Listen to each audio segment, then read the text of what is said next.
Hello and welcome to my weekly video blog, and today on Vogel Talks Menopause I'm going to be talking about 3 neck, back and shoulder problems in the perimenopause and in the menopause. If you like my tips and advice, then please subscribe and remember to hit the bell icon so you can be notified of all my new videos. We know from all the emails and texts and telephone calls that have come in how many women suffer from aches and pains in the menopause. It's an extremely common problem, and many women will experience this at some point along the journey. So today what I thought to do is have a look at the neck, back and shoulder issues that you may experience, why they happen and what you can do to help yourself. Number one is frozen shoulder, and this is sort of encompasses quite a few different things.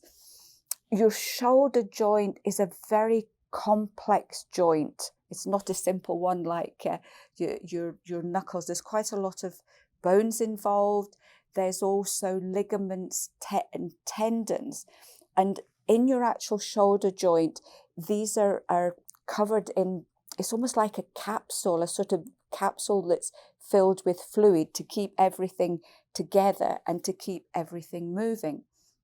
Unfortunately, during the menopause, a lot of issues can arise with our posture, with the health of our bones, with tendons and ligaments tightening up.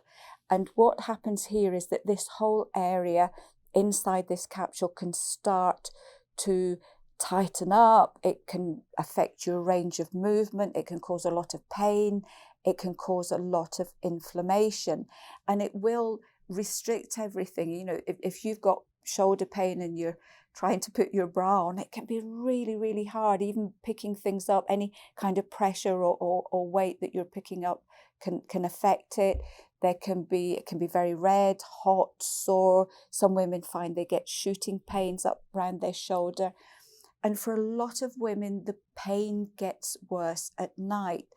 This is all due to, unfortunately, the healing process. Your body is trying to heal the area and open up the blood vessels so that everything can start to improve. But in that process, there can be a lot of inflammation, and that will cause pain. So here we are in the menopause. Sleep is possibly disrupted because of maybe night sweats, anxiety. You're just not getting off to sleep, and to cap it all, you're starting to get this really severe pain in your shoulder. There's not a lot that can be done about this medically. It tends to be just painkillers. So it's one that you really need to take care of as soon as you start to feel something happening here. Number 2 is neck and shoulder stiffness and tension. Stress is a big issue here. When we get stressed and anxious, we tighten everything up. So this whole area, the muscles are continually squeezed. They end up getting stiff. That can end up causing headaches. This can also cause migraine. The other issue here is if you're anything like me, I sit at a desk for long periods of the day, and you can start to slump. And maybe if you're sitting in the wrong chair, your posture's not particularly good. Dehydration can be an issue because that will affect the muscles and the joints, and also lack of exercise. If you're sitting in one position, especially if you're starting getting tense and I just sitting like this, I can feel my shoulders rise up and I'm scrunching my neck a little bit. So doing this day after day can have a huge impact on this whole area. So the exercise, especially if you're sitting at a desk, getting up and stretching and doing a little bit of bending, back bends and a few twists and turns, can make a huge amount of difference here.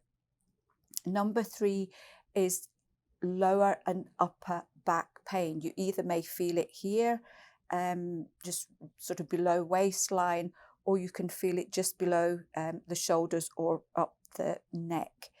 Again, this is very often due to posture changes. When we go through the menopause, our muscle mass can change. It can decrease.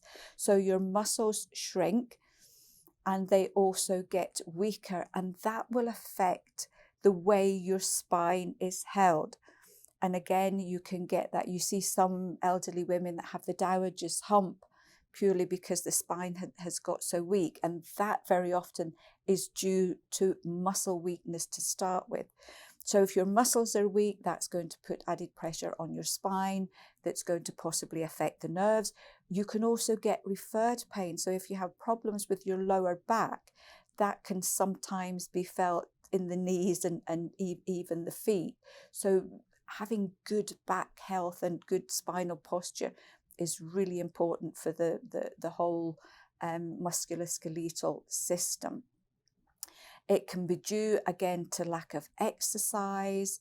It can be due again to stress. You're just tightening everything up. If you're getting lower back pain just about here, so about here but in the back, if you're getting it beside the spine, so not actually in or on the spine, and it tends to come and go, this very often indicates kidney stress, and that's very often due to dehydration. So if the pain's coming or going, it may just be a case that your kidneys are struggling a little bit, especially if you're also experiencing flushes and sweats. So what can you do for these three particular issues?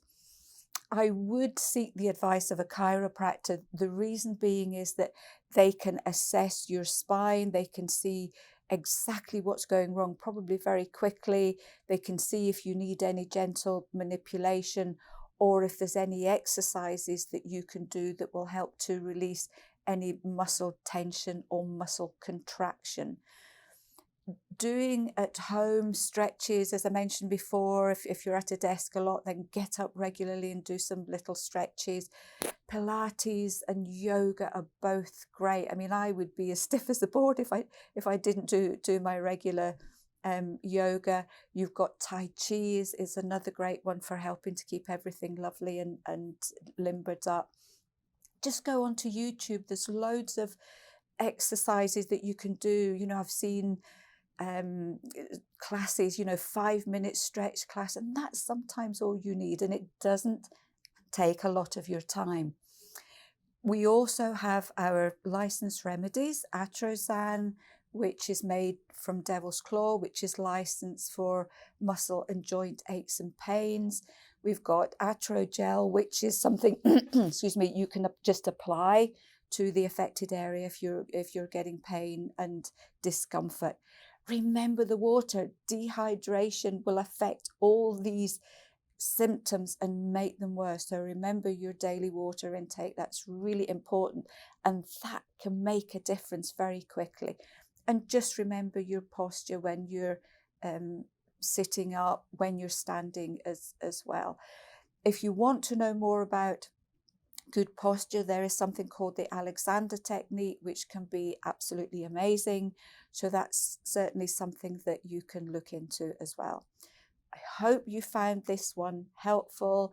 If any of you have any other tips that you found really helpful for these particular situations, please do share them, because we would love to see them. And until then, I will see you next week for another edition of A Vogel Talks Menopause.